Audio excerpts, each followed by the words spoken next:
when you walk into a house in Ecuador, you always have to kind of excuse yourself in order to pass through the doorway. And so we'd always say permiso when you walk into a house, which you don't do in the United States, but down there it's very polite to do.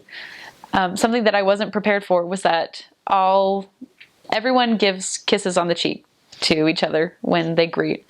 And so you don't have to like kiss each other on the cheek, but you just kind of touch cheeks and kind of make a little kissy noise. And sometimes the people are sweaty and sometimes you're sweaty, and so it's kind of gross, but you do it because that's their culture. And except sister missionaries cannot give a kiss on the cheek to a male, obviously. And so that was kind of scary at first, because in my first area, we were teaching this family and their son came into the room and he came down to like give me a kiss on the cheek, and my companion's like, "What?" She like screamed. And I was like, "No, aquí nomás, like just shake my hand." And so you have to be prepared for that as a missionary, because many men will try to give you a kiss on the cheek and they'll say it's rude that you don't give them a kiss on the cheek because that's their culture. But you just have to say, no, as missionaries, we just shake people's hands, and then you can kiss the women on the cheek and it's fine. But that was definitely something I was not prepared for as a missionary. So remember that, kiss on the cheek to girls, not to guys. They always eat with a spoon, and so you can eat with your fingers. They taught me you would just eat the meat in your left hand, and you would help scoop up the rice into your spoon and just eat what you want. And so that was kind of funny. Got to eat with my hands. A lot of the time they expect you to share with them also. Like I had a companion all my companions that spoke Spanish as their first language were from Chile or Guatemala. And if you bought something and they didn't buy it, they kind of expected you to share with them. So I think in our culture, we're a little bit more selfish. I mean, we're selfish a little bit. More like, I worked for what I got, and so it's mine. And you can do whatever you want with your own money or something.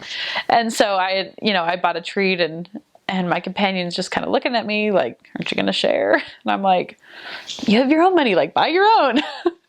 But I realized, no, like that's not the way Jesus Christ would live. I mean, he would share with everyone. So I had to learn that. I had to learn to be charitable, because that's how they are down there. They just share everything. What's mine is yours. Mi casa es su casa. Like they literally live that in every way of their lives.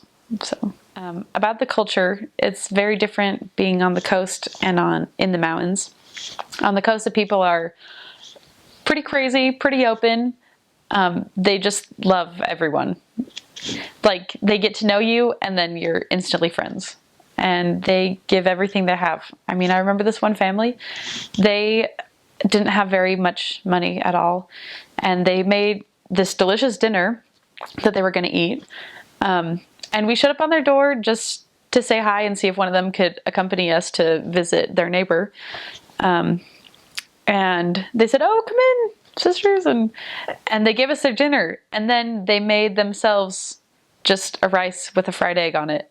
And I felt so bad. I was like, this is your food and you have hardly any money. But they were just so loving. And I loved that about them, is that they are so humble and so charitable.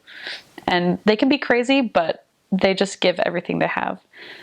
In the mountains, the people are definitely more reserved and a little bit, just more reserved. It rains a lot there, and so, they kind of keep to themselves in their house and don't always have parties outside like they do on the coast. But it's funny because on the coast, people hardly wear clothes. So it was, they wear clothes, but they wear minimal clothing. And so, at first you kind of have to be aware of that, and women will feed their babies any time of the day, anywhere they want. So for the elders, they're kind of like, oh, what do we look at? So that was definitely different. There are dogs everywhere. If people are driving cars, they will honk if they're saying hi. If they're in a taxi and they have room in the taxi, they'll honk if there's not room in the taxi. They'll honk if you're walking. They'll honk if they're crossing an intersection. They'll honk if they're turning right. Like, they just honk at anything they want to.